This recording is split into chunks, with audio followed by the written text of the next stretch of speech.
morning, Jeff. We're Good morning. off to trauma lens paradigm shift. So that's a topic that many of our parents and professionals struggle with. And let's help the audience understand what it is and how we get there and why we need to get there.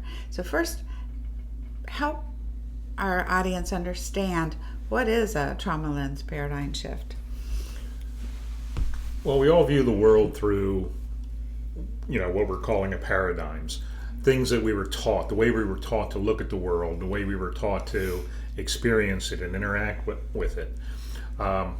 Very often, the reason we start with a paradigm shift in our program is we want people to look away from what was traditionally taught was a behavioral paradigm, where you tended to view children and through the lens of what they're doing and what they're not doing. What we encourage is that we look a little deeper and we try to look at what the motivations for what they are doing or not doing are, and where they came from and how we can begin to change them. So, how many times have we heard parents say, I think my child's motivation for this behavior is to drive me crazy.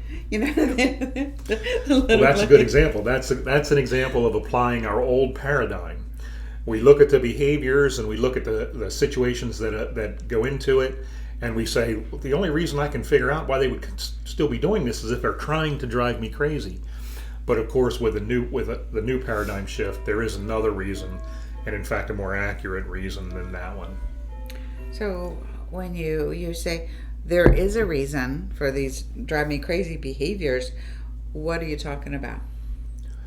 Well, basically what we teach is that underneath all of these behaviors is, for our traumatized children, a negative internal working model. In other words, what they were taught very early in life is that they're bad, the world is bad, and the primary caregivers are bad. With that internal paradigm, once they know that, once that becomes part of their knowledge, then that impacts how they make all of their decisions after that. So you just use the word knowledge, how that becomes part of their knowledge. Like, what are you talking about? Like somebody set them down and said, you're a bad kid, mm-hmm. Which I honestly, I've seen it happen before. Mm-hmm. But is that what you're saying, that someone set this kid down and said, you're bad and I just can't be trusted? It can happen that way. Uh-huh. And we both know examples where kids were straight up told they were idiots or bad or stupid. Mm-hmm. But more often, the way it happens is the nonverbal interactions with the child or the pre-verbal interactions with the child. When a child feels fear, and that fear goes to the parent, transfers to the parent, because that's what we do. We share our children's emotions, mm-hmm. and they can't handle that. The parent's limbic brain will usually try to distance themselves from that fear. When that happens, they're usually going to send some sort of what we call you suck messages to the child. Basically tell them, stop triggering me. You should stop triggering me. When in fact, what we really want to do, when we have kids, what we really want to do is not say, stop triggering me. We want to say, how can I help you? Mm-hmm. So in this paradigm shift, where what I think of it as is reformatting my brain. I have to go back and say, just because my parents did this, and I even parented different with my birth kids mm-hmm. than when I did foster care and things.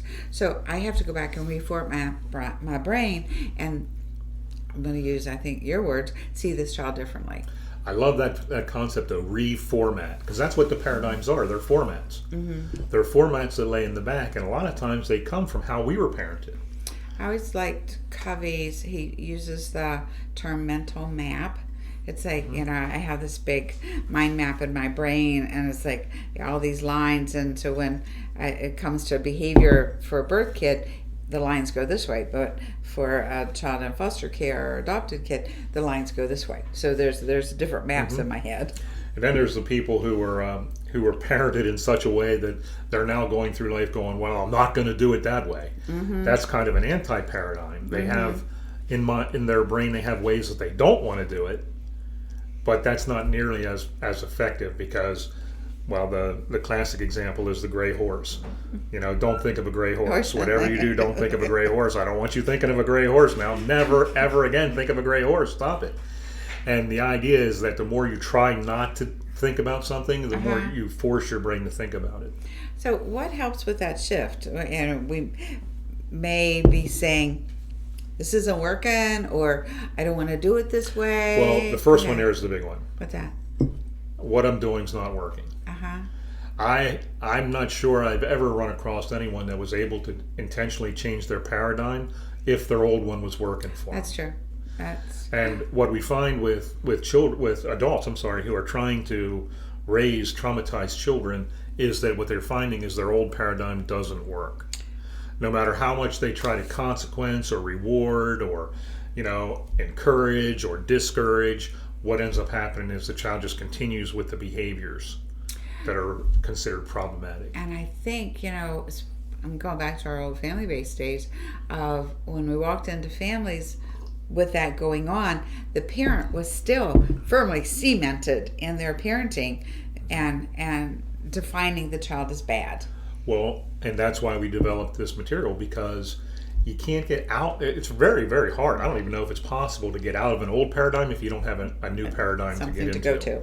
Yeah. So that's why we developed this paradigm shift, and what we're encouraging people to see is, how the child was hurt, where the child is hurt, how that hurt is impacting their emotions, and of course, how to make changes, real changes that are going to help the child grow, right, and create paradigms for themselves that actually work. I think what helped me when I got to that place of this isn't working, that I started looking for answers. Mm-hmm. That drove me into places that I didn't even know existed, research and training and all of these things. That I think that step's almost necessary. I remember back in our early days, we did some trainings for pre-adoptive families, and I remember that look on their face as if, "Nah, I got this. I don't. Oh yes. I don't need any of this." Oh yes.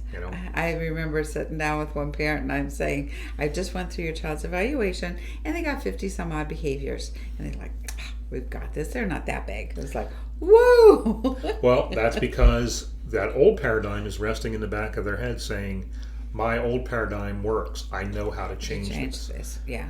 And unfortunately, again, the behavioral paradigm, looking at things just from the behavioral point of view, it can get us in a lot of trouble when we're trying to heal early trauma. Yeah. So before I want to go off into talking about, the families that go into structure and all that, but I need to calm that down right now and think about how can our families work with what we've just given them. What's the takeaway message? What do we want them to get from this short video? Well, I want to go so far. The goal of the paradigm shift is to be able, in as many circumstances as possible, and of course we start off with a few and then we begin to expand until we can see them everywhere. We want to be able to see our children in terms of good kids who were hurt very young and whose hurt part is now causing them to feel a lot of fear. And that fear, that limbic brain attempt to get away from that fear, is actually the thing that's causing all of the problematic behaviors. That's a really big one. For me, back in the old days, I would have to sit and chew on that an awful lot and to have a lot of support to stay there. But of course, the reason this is so important is because the opposite of that is the old paradigm, which is you are what you do. Mm-hmm. So if your children has an acceptable amount of bad behavior, then it's very hard in the old paradigm to not look at them and go, "You're a bad kid." Oh yeah. And yet, once you as the adult view that child through that paradigm and say you're a bad kid, the problem with that is the child internalizes that for themselves, because we are the source of their internal pictures of themselves. Yeah. So the new paradigm, you're actually a good kid with a hurt part that wasn't your fault that you need to heal. That gives them something to work on. Yeah, I mean, if they could even align together, parent and child aligning together. Yeah, you can both get behind that effort. Yeah, lots to think about. So, well, thank you all.